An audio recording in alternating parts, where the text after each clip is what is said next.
Good morning. Welcome back to our Sunday Q&A. Sunday sit down Sunday? Still working on the name. Yes. But we are so excited to be back answering your questions that you've left us over the last week or two.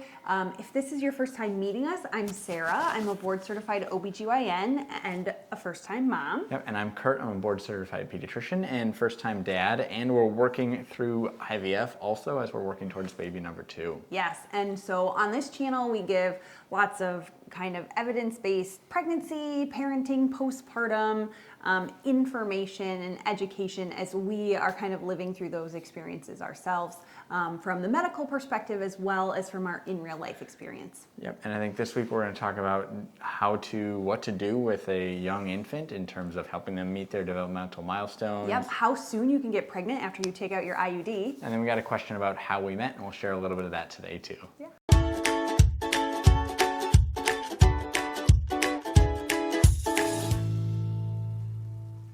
All right, we are the Doctors Bjorkman, and we are back with questions from you. And the first one is from Heather Krause, and she said, "Hi, love your videos. Is there a recommended amount of time you should wait after getting your IUD out before conceiving?" Great question. The short answer there is no. The IUD does not affect fertility at all, and so you can kind of start trying to conceive right away after you take it out. We have one of our first videos was 5 things to think about before trying to conceive that you can totally check out, but just a couple things about the IUD. Love the IUD as an OBGYN. It is an awesome form of birth control. It's 99% effective. It's as good or better than getting your tubes tied. And it's like a set it and forget it kind of method. So you put it in and then you don't have to worry about it for 3 to 12 years, depending on the type of IUD you have. Some have hormones, some do not. The copper IUD does not. And those hormones stay local in your uterus and kind of work to thicken the cervical mucus and be hostile to sperm, as well as keep your uterine lining really thin. And that's how they work to prevent pregnancy. So the thing when you have an IUD in is many women have light periods, some irregular spotting, or even sometimes no period at all. You may have regular periods, but because of that, it's hard to track your cycles. And so when you take that IUD out, knowing your fertile window is just not something that you're real in tune with because you haven't been having often having a regular cycle during that time. So you can get pregnant right away, even before you get a period, depending on had you ovulated around the time you took your IUD out and things like that. So sometimes waiting for the first period helps you understand your fertile window or when you're ovulating, or if you are using ovulation predictor kits. We also have a video on trying to get pregnant fast that you can check out, tips on using OPKs and things like that. But the short story, IUDs don't affect fertility. You can get pregnant right away after they come out. Most couples take 3 to 6 months of trying before they get pregnant. If you're not pregnant in a year, or you're not having regular periods after you take that IUD out, go see your OBGYN or fertility specialist right away. Yeah, and I think some big news just recently, one of the IUDs got approved for up to 8 years. The Mirena IUD is approved for up to 8 years of preventing pregnancy.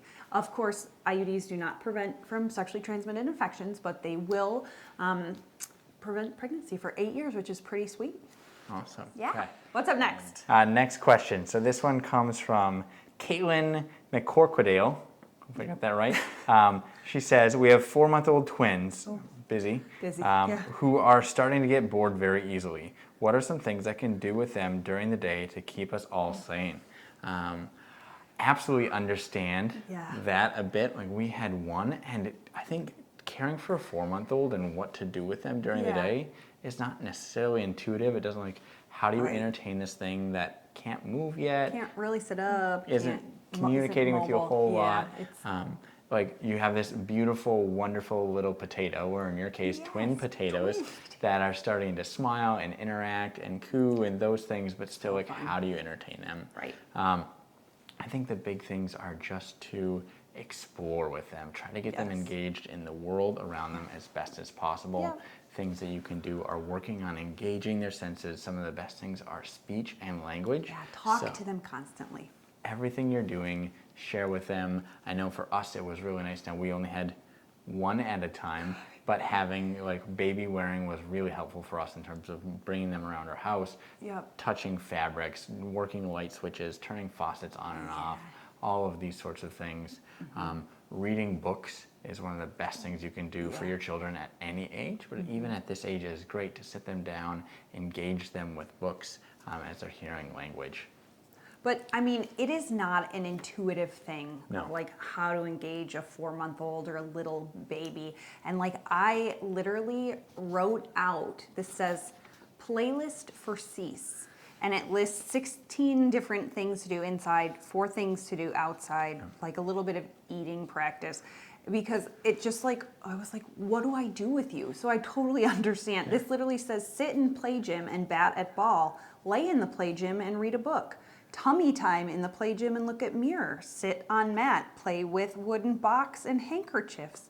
Tummy time on mat. Stand in front of bookshelf and look at books. Put toys on shelves. Like turn on and off the lights in every room. Look at the Christmas lights and talk about the colors. Turn on and off the faucets in the kitchen and both bathrooms.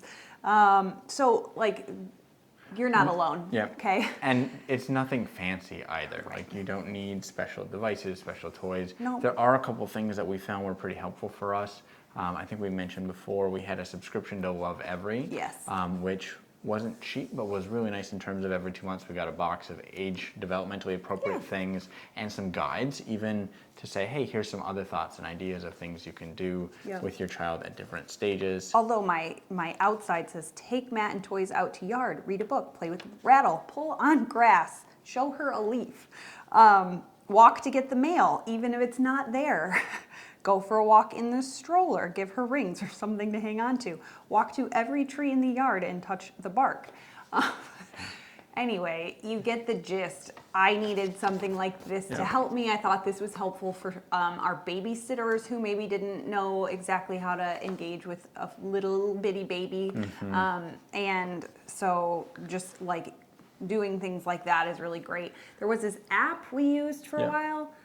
It was called Baby Sparks. Yes. That was nice. It was subscription, Yeah. relatively reasonably priced. Yeah, But I think it was again, like gave $2 a month. developmentally appropriate tasks to do with your infant child to try to help them both like work on things that are age appropriate for them, but also just to give you ideas as a parent. And little things like this can be invaluable for you, especially if you're there. You've got 2 kiddos that are just like need something to do with their brains.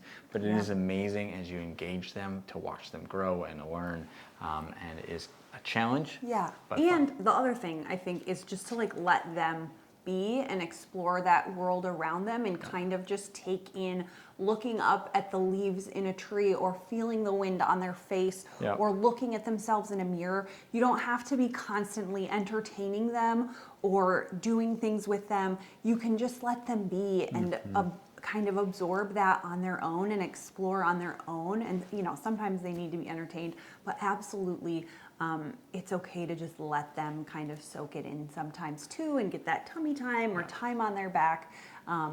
Yeah, there were lots of early mornings where I remember just walking around outside, just holding Cecilia and letting her like feel and be, because she wasn't really happy just sitting and so needed to be distracted in some ways. Maybe a stroller is going to be your saving grace, but either way. Those are some ideas. Hope they help. All right, what do we have left? Okay, one last question from Zen Vibes. They say, how did you guys meet? You're an awesome couple. I love that you're both doctors. Thanks. We've actually enjoyed being in medicine together quite a bit, I think. Married to medicine, not something I planned on. I wanted to marry a normal person with a normal life. Yeah. So we met in med school, and it's funny, I remember the day before we met pretty much talking to my dad and saying, well, no matter what, I'm not going to date anyone in med school. And then we met, and sure enough, we were dating. And a year later, shortly we got thereafter, married. got married during our second year of med school. We should probably do an episode about our journey of how we met and going through medicine and all of our training together. But it's been great to have someone who has been there and studied with and done all the tests and, you know, Yeah. brought me ice cream when I was on nights at the hospital. You know, it's been Applying to super residency fun. and fellowship and now jobs after that too has been a journey, Great. but it's been together and it's been good. So that's going to be it for us this week. Thank you again for all of your questions. We've really enjoyed kind of going through them and thinking about things that maybe we weren't thinking about talking about otherwise. Make sure you're subscribed. Catch our normal scheduled episode on Wednesday, and we'll see you guys next Sunday. Have a great week. We're doctors. But not your doctors. Anything we've said in this video is for education or entertainment purposes only. It is not medical advice. Any specific medical questions you have should be directed to your provider.